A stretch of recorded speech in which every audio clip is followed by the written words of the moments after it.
Hi everybody, welcome to the Fetal Position, episode number 13. I am your host, Elijah, and I'm assuming it's probably because the number 13 is bad luck, but I've tried to record a reasonable intro that summarizes what I'm going to talk about 15 times, and I've failed every time, so I'm going to go ahead and give up. Welcome to the show.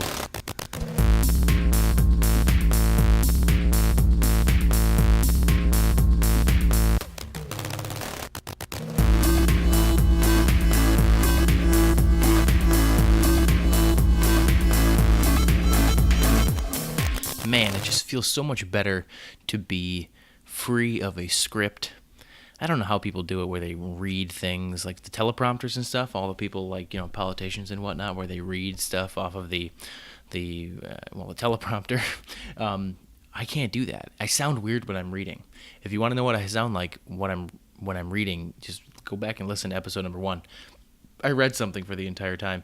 And for those of you guys who've been listening to the show, you can always tell when I'm reading something because I go from like my normal voice into some kind of almost robot. Nah, it's not a robot voice. It's something different.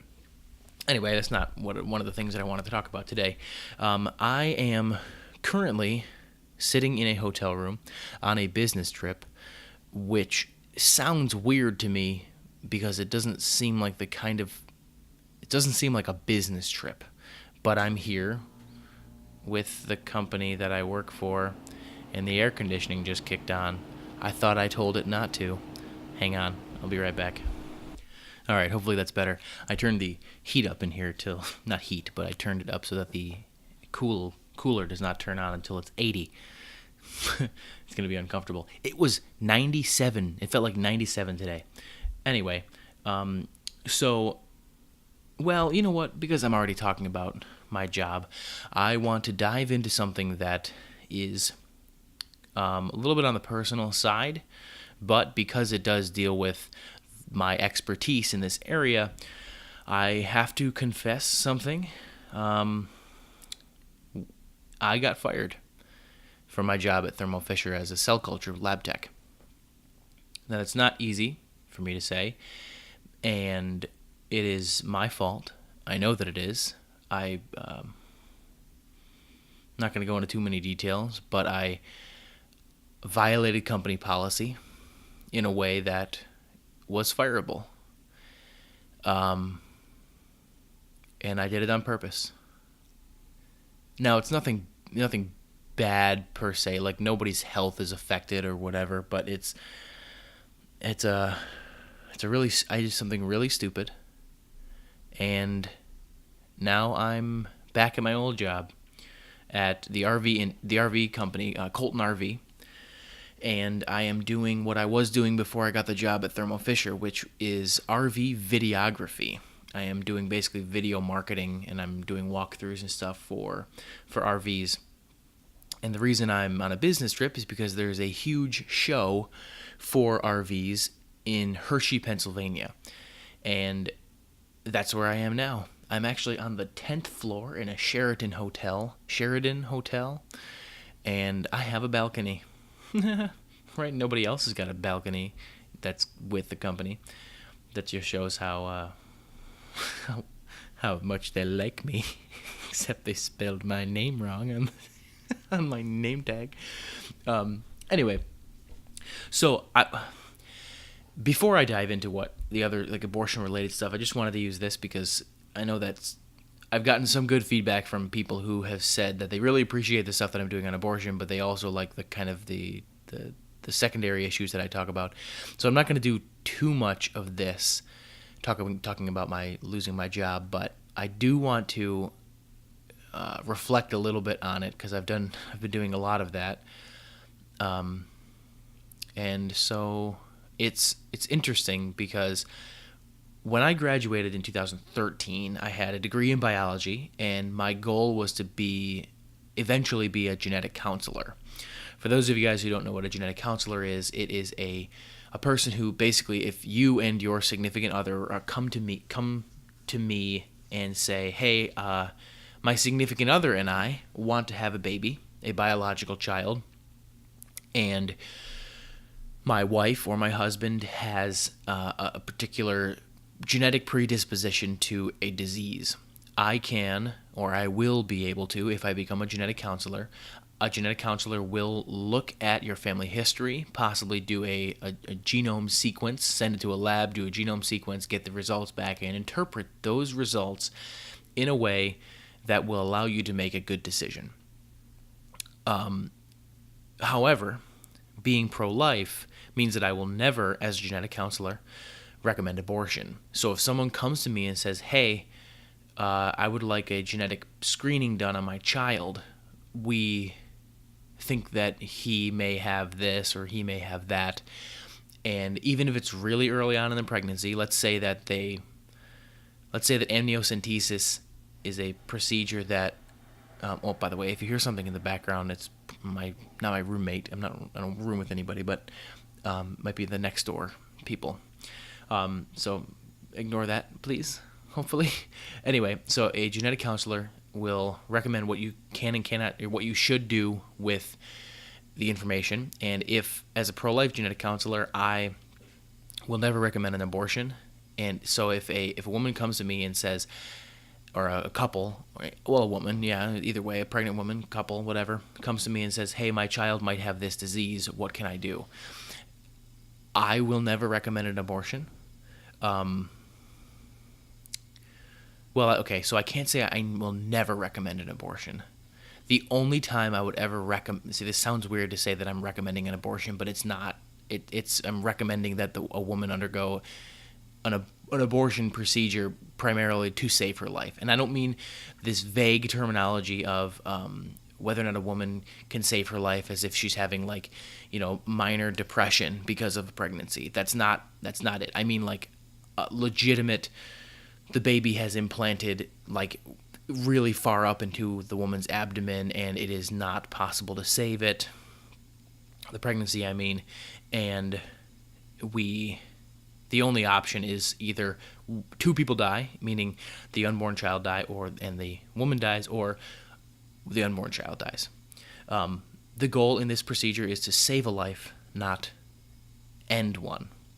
That's, I think, the primary difference between the motivations behind what would be considered a life-saving abortion. Anyway, so a genetic counselor will advise someone based on the genetic information that has been given from lab testing and family history and stuff like that. So that's my ultimate goal, and I still want to do that. However, I have kind of put a damper on that, because one step in that direction would have been getting lab experience. Now, I was in the cell culture lab for a little bit of time. Not a lot of time, but a little bit.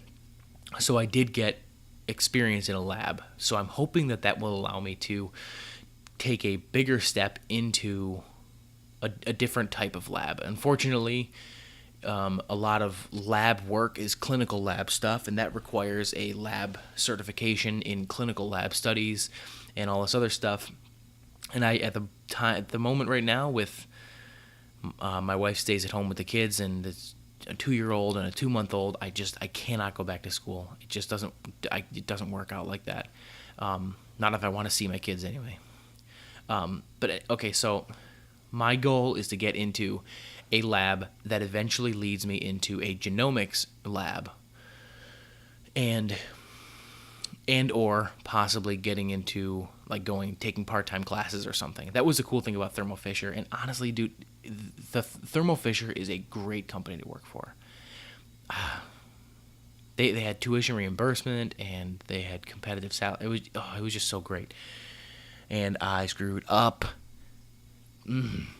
Okay, so I'm still pushing towards maintaining a career in biology.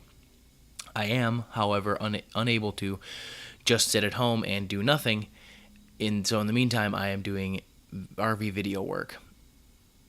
However, on the way here, I was talking with the photographer and I. Her name is Audra. Shout out to Audra. What? Hi, Audra. She's actually one of the few people who listens to this podcast who I know in real life. There are a handful of you, and I appreciate that.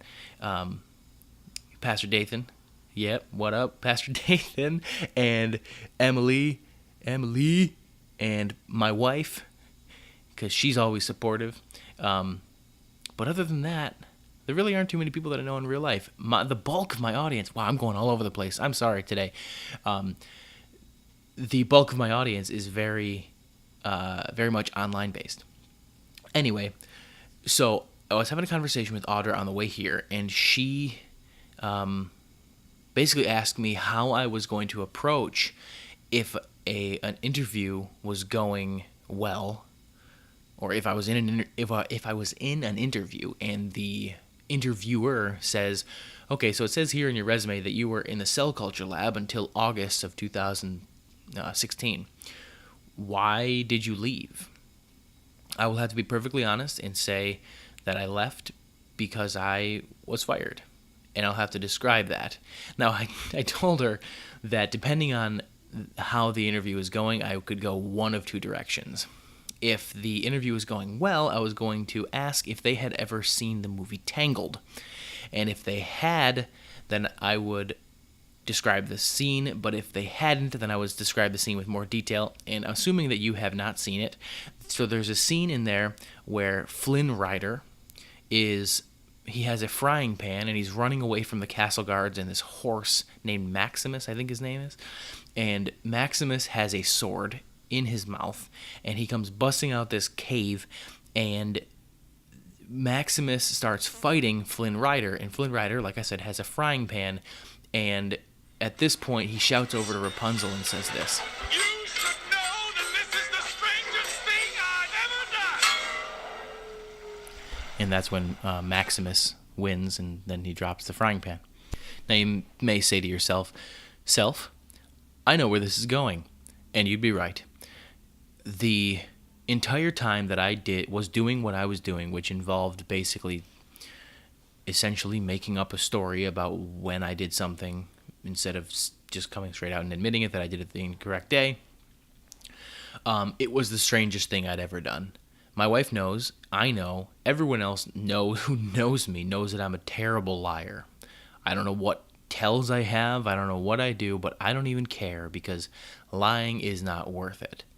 And if, I don't know, man, if I don't learn of an extremely valuable lesson from this, I'm completely unteachable. Now, I don't like to think that I am unteachable. I think I am teachable. I think I am thinkable. I think I am teachable. And especially when there was such a drastic consequence for making a stupid decision. Now, to answer the question that I think a lot of people are going to ask, because they have asked me, well, it was your first mistake, wasn't it? Yes, it was, but it was violating the integrity of the internal documentation. So, I would have fired me.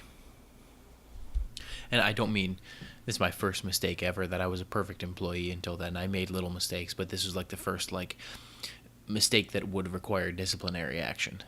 Yeah, but like I said, I would have fired me too.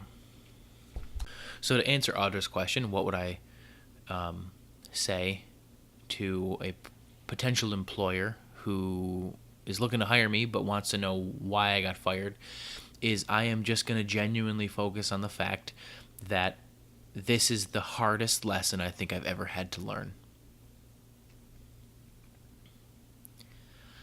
Because it resulted in me losing the job that I had worked my entire... Essentially, this is the job I went to school for. I have a bachelor's in biology, and it took me 7 years to get this degree. And then I worked in a job that I did not go to school for a year and a half to get into the company that I wanted to work in. And I was a temp in manufacturing for 4 months, and then I schmoozed the right people. I tried every single day really hard to get up in the lab, the talk to the right people, to make sure I knew when jobs were being posted and internal stuff. I even had interviews for different labs that I didn't end up getting because they needed me in manufacturing. Well, that's not necessarily true. They did need me in manufacturing because of what I was doing, but it didn't prevent me from getting a lab position. They hired somebody else for one of the lab positions that I went for. But so I, with the permission of my supervisors and the appropriate, whoever, people in the correct authority, I was able to get into a full-time position in manufacturing and then move up within 6 months into the lab. And I had a fantastic position in a fantastic lab in a fantastic company. And it pains me to look back on what I did. So there is absolutely no way that I will ever do anything like that again. Ever. Even if I think I can get away with it. Because I thought I could get away with this one. All right. I'm done talking about that. Let's talk about the reason that you're listening to the show is pro-life stuff.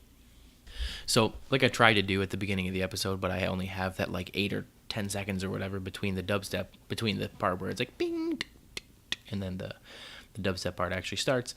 What I want to do today is give some just general election comments, and then I want to talk a little bit about something that I tweeted earlier, and I wanted to get your thoughts on a potential bumper sticker, as well as I want to explain a meme I saw, or a quote, that compared abortion and pulling teeth. Okay, so, well, I can't just dive into this discussion without first giving you some heavy metal.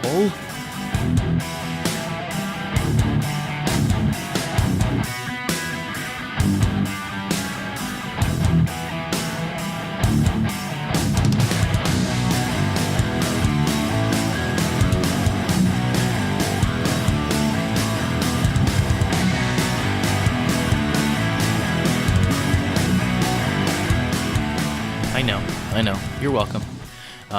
So I first want to talk about the general election comments. So I think many of you have heard me say this or express this sentiment, but I'm 100% convinced that pro-lifers in this election, this 2016 presidential election, have lost.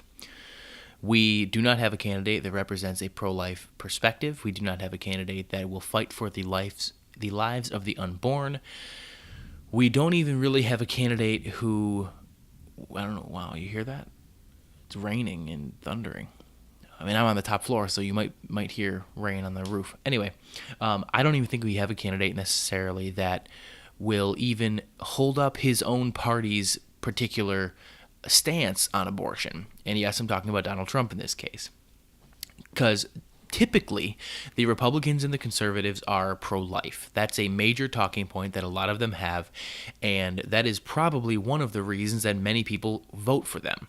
However, if you go to donaldjtrump.com/issues, abortion isn't even listed.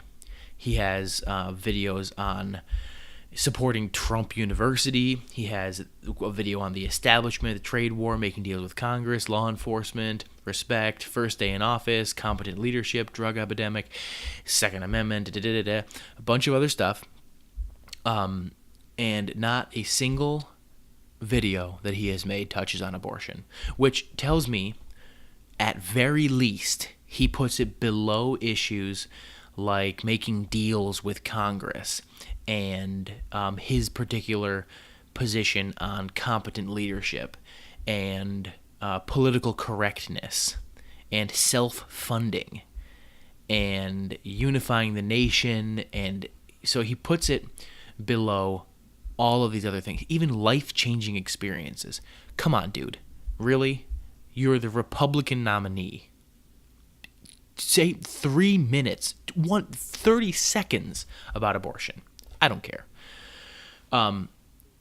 Anyway, like I said, I think pro-lifers in this election have lost. We do not have somebody fighting for this particular issue. So to the listeners that I have who vote based on their conscience regarding abortion, I feel for you, which is why I am going to spend the next probably 3 or 4 episodes gathering as much data on every person's position on abortion as I can. The candidates, I mean. There's one of the inspirations for this was obviously the 2016 election. Yeah, 2012. The 2016 election has inspired me to do this, and I also want to have a better understanding of it, and I want to convey the information to you so you know when someone says, oh, Hillary Clinton's position on abortion is probably the best one, so that's why if you're a Democrat, you should vote for Hillary Clinton. I don't agree, but there are reasons for that. And I'm going to try to make a good case for why someone should vote for a particular person if they're pro-life, and then I'm going to probably try to dismantle it. So I'm going to see if I can give both perspectives, because at this point I can see both perspectives. What I'm probably going to end up coming down on is that if you're a one issue voter, don't vote, because you will end up voting for someone who will not back up your stance on abortion. I think Daryl Castle is pro-life, and a write-in vote, or what's his name, Ethan, the other guy. I don't remember his name. He's like an ex-military guy running for office as an independent, like not in the independent party, but just as an independent that he wants people to write his name in. Anyway, I'm going to be talking more about that within the next couple episodes. I'll probably do one episode on Hillary Clinton and progressives, one episode on Donald Trump and Republicans, one episode on Gary Johnson because I'm a libertarian, and I'm going to subject you to that entire episode by itself.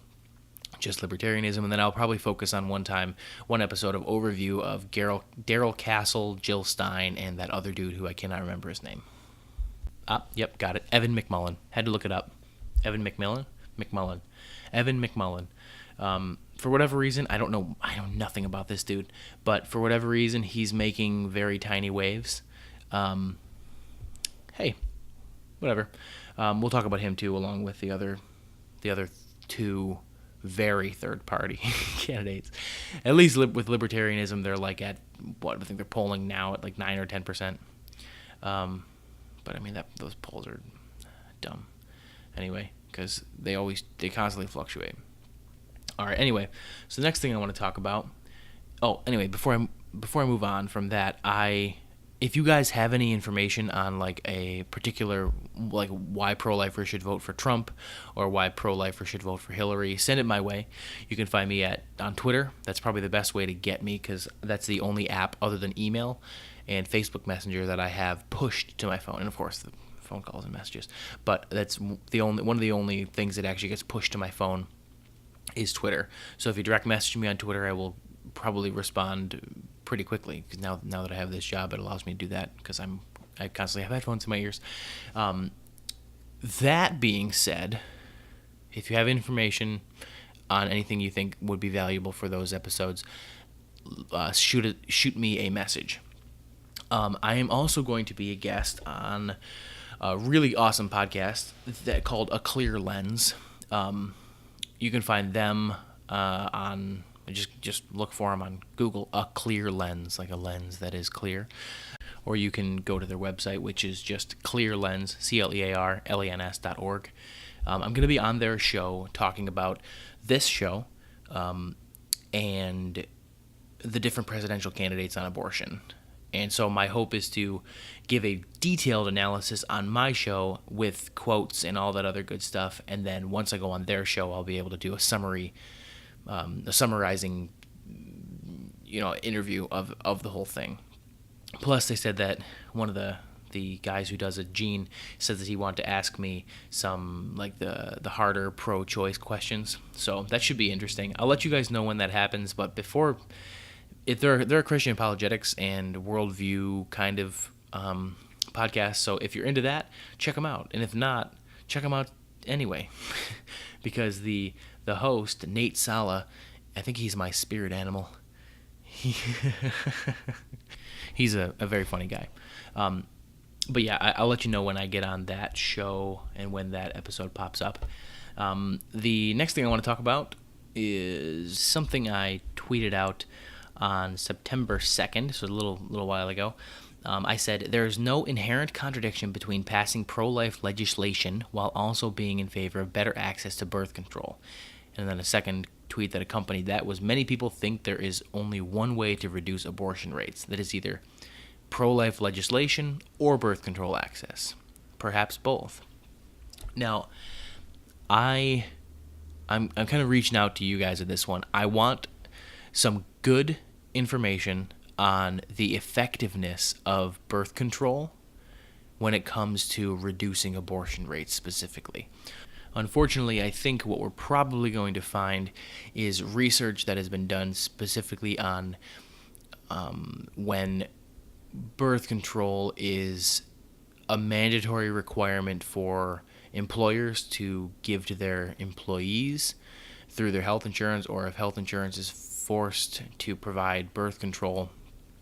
But maybe there's some kind of statistics on that. I don't want to focus on like the government doing it. I just want birth control and abortion rates. Perhaps that's the only information that we have, but either way, we can talk about that. But I think it's important to know, or important to note, that there is, like I said, there's no inherent contradiction between passing pro-life legislation while also being in favor of better access to birth control. There are a lot of people who seem to be under the impression that we have to choose between lowering abortion rates by making it illegal or lowering abortion rates by allowing people to have better access to birth control. Now, by birth control, I don't mean abortifacient drugs, because those are abortions. I mean like contraceptives, condoms, and things like that. I did an episode on birth control a little while back. It was actually one of my first episodes. And let's see, I'm going to see which one it is. Pro-life perspective on contraception and birth control is episode 6. So you can just go to thefetalposition.com/6 to hear my thoughts on that if you're interested. But yeah, if you have information on that topic, that would be great. I've been doing a little bit of research on it, and I haven't found a ton, but I have found some. And so one of these times I'm probably going to dedicate an entire episode to just birth control. That might be one of those ones where I do like the afterbirth segment. We'll see. But yeah, if you have information, send it along to me. Like I said, find me on Twitter at fetal_position. The second last thing I want to talk about here is a possible bumper sticker, maybe a shirt or two. If in case you only want to buy a shirt and then I can wear the other one. I'm looking for a slogan because I like the logo that I have. I think it's eye-catching, and I think people will see it, and I want to start getting involved locally with pro-life organizations, possibly doing some campus outreach. I want to do stuff that other pro-life organizations do. I don't want to just be the guy that sits behind a microphone the whole time. While this is important because we're addressing the philosophical arguments and stuff like that, I want to be more active in it. Granted, it won't be for probably a little while because of the whole job searching thing, and also having at the moment, Cole is 2 months old, and so I would feel bad leaving, like I do right now, being away on a business trip. I feel bad leaving my wife at home with a toddler and a newborn. But either way, it'll take a little while to get bumper stickers and shirts anyway. I'm thinking about doing some kind of giveaway. I don't know. We'll see. But I like the idea of, you've probably seen it, the being the voice for the voiceless. I like that because this is a podcast and we focus on the voice being a voice. It's just voice, just audio. So I like that in that it can be it's a pretty straightforward slogan for either a shirt or a bumper sticker. I also like something that I heard Alveda, I think that's how you pronounce her name, Martin Luther King Jr.'s niece. She said, from the womb to the tomb.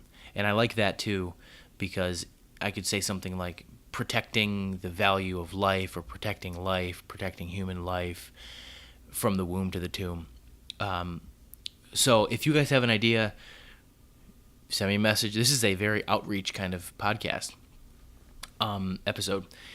So if you have an idea, if you like either one of those, let me know. Shoot me a message on Twitter. So the last thing I want to talk about is abortion and tooth pulling. And the reason being is that I actually no longer have one of my molars on the left side. That was like less than a week after I got fired and lost my health insurance. A nerve was exposed in my molar, so that was great. So I had to go get that taken care of, and it wasn't all that expensive actually. The emergency visit was only like $60, and then the extraction was something like $220 or something, and then the medication was a grand total of just about $300. So it really wasn't too bad. But anyway, so I saw this. It was a meme or a quote from a woman who had compared getting an abortion to getting a tooth pulled. Now, initially, my first thought when I heard the quote was, well, it's not the same thing. Like, they're both surgeries, give or take, depending on which abortion you're getting. There's pills that you can take that's non-invasive or whatever, but for the most part, it is affecting something inside of your body, and after the procedure is done, you no longer have that thing inside of your body, right? Now, of course, the primary difference between getting a tooth pulled and having an abortion is that the unborn child is not a part of your body. The unborn child is inside of your body, but he or she is not a part of your body. It's a biological fact.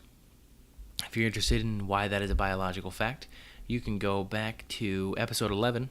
TheFetalPosition.com/11 is the unborn biological human, because I tackled that there. When there's a tooth being pulled, it is a part of your body. It's not a separate organism. It's not a separate entity. It doesn't have separate DNA. It doesn't have a separate bloodstream, yada, yada, yada. So it literally is a part of your body. So this, I think, helps us understand that if someone really does believe that the unborn child is a part of the woman's body in the same sense that a tooth is part of the woman's body, that this would be a justification for abortion. Like, who has a moral objection to having a tooth pulled? There might be some kind of ancient philosophy in, like, maybe Aristotelian ethics where it's talking about teleology and the purposes of certain things, and maybe they shouldn't have a tooth pulled for that reason, but good luck making that argument. So this is where the quote comes in, because initially I thought, well, that's a bad analogy, right? But here, let me read the quote in full. Now, just to preface it, this is from Frederica Matthews Green, who is the former Feminists for Life vice president. So she's pro-life.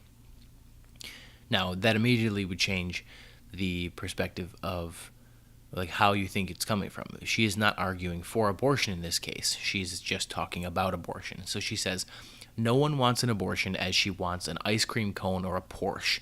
She wants an abortion as an animal caught in a trap wants to gnaw off its own leg. Now, I like that because it shows the experiential nature of getting an abortion. A lot of times, we as pro-lifers, and especially pro-life men, but pro-life women are not exempt from being like this. they treat the women who've had abortions like they're just straight up evil, and they deserve to be punished in every possible way. Now, I am not, one of these times I'm going to go into whether or not a woman should be punished for abortion if it was illegal. That's not this episode. What I want you guys to focus on here is that there is a real human being behind abortion. There's a real woman who, as this quote says, she wants an abortion as an animal caught in a trap wants to gnaw off its own leg. The animal does not want to gnaw off its own leg, right? Obviously. But some animals may do that in response to the situation that they find themselves in. Now, there are certain women, certain people who this category of woman who does not want an abortion, she feels as though she needs it as a medical emergency. There are some people that don't fit into that category. You guys remember, I don't know how long ago it was, but there's the hashtag shout your abortion. Now, those people don't fall into this category. There's something else going on there. But there are real women who have had abortions who you can't just call them evil or whatever. I've heard people say that that they deserve to die immediately, and they hope that they burn in hell for getting abortions and things like that. You have to understand that the women who get abortions are also victims. Not all of them, because some of them go into having an abortion with knowing what they're doing, and are happy about it. But we can't assume that every woman is doing it. Like, she walks in, she's like, well, haha, now my demon wings and my horns are getting longer because I'm having an abortion. There are a lot of post-abortive women who you cannot do that. Just hate them. The proper response is to love them and lead them in the direction of being pro-life. And, well, because I'm a Christian, we can also promote the idea, or we should definitely promote the idea, that this is not an unforgivable sin, and that the reason that Jesus went to the cross was for this kind of thing. So she's not completely out of the realm of being forgiven. But like I said, far too many people are essentially just parading these post-abortive women who have gnawed off their own leg in order to get out of a medical emergency, and now they're being berated by these uncompassionate pro-lifers who believe they're crusading for the unborn. Now, I get it. Trust me, I get it. I started a podcast about it, and I'm dedicating a lot of time to making this podcast about it. But we can't do that. We just can't. So if you have any thoughts on that, let me know. I have nothing left to talk about. There's one other thing that I'm just thinking of off the top of my head now, is I'm going to try to do make my show notes more into like bullet points, so that if people want to go to them, they can just see them real fast. But it's not the type of bullet points where it's just link after link after link. If you go back to episode, I think it's 8 and 9, I made those into like pretty lengthy blog posts, because that's responding to the bodily autonomy argument and Thompson's violinist. I'm going to make what I'm probably going to end up calling Too Long Didn't Listen, like TLDR, Too Long Didn't Read. I'm going to be like TLDL, and it'll be a brief snippet of how to respond to these particular arguments in short but accurate statements. So that's my goal. Okay, I'm going to conclude this podcast. I don't even know how long it's going to be. It's probably going to be a pretty long one because that seems to be the general pattern of what I do when I don't make a podcast after a while, but it is what it is.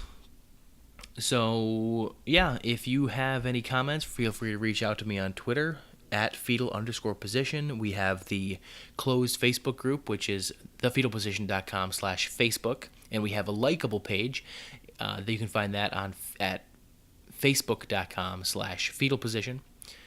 And if you guys can rate and review the show, that would be awesome. I have had a handful of people actually do that. I wish there was a way iTunes would notify me, because I've actually gotten a handful of really cool reviews, and I appreciate them. One says it's from My Hope Journey. That's another podcast. It's a good podcast. You should check it out. The reviewer says, great format, informational and educational while being entertaining. This is a podcast that equips those who value life with intelligent, well-formed understanding of the issue. That's my goal, ultimately. My goal. That's my goal, ultimately, is to equip with an understanding of the issue. N. Parks says, really enjoy the content and goes beyond your typical apologetics. The bioethics side makes it stand out. Though the host is a Christian, the arguments and material are primarily secular. Again, that's the goal.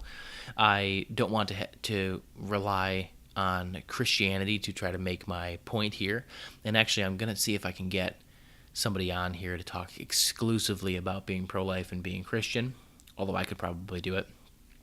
Tony Vance says, as a podcaster myself, I'm so glad to have the voice of Elijah T. on this sensitive subject. Having a background in biology and philosophy gives the host a unique perspective on the issues he deals with. I'm glad to have his voice in the arena of this very important issue. If you don't know Tony Vance, you should check him out. Google Tony Vance, everything according to Tony Vance. He's a good guy. He's very interconnected with a lot of the podcasts kind of in my network. And then I got one more. RPM Tech 2011 says, just listen to this podcast this afternoon. Great stuff. This podcast is going to keep me thinking a lot. And again, that's the goal. So that's 4 total custom reviews. There's April, May, and then June. It's August, guys. It was August. Although I didn't make any episodes in August, did I? So hey, you know what? If I can get 2 reviews in September, I will be doing awesome. We'll count one of them for August. All right, so this episode is probably like 100 years long. I'm going to go ahead and conclude it now. So I will see you guys next time.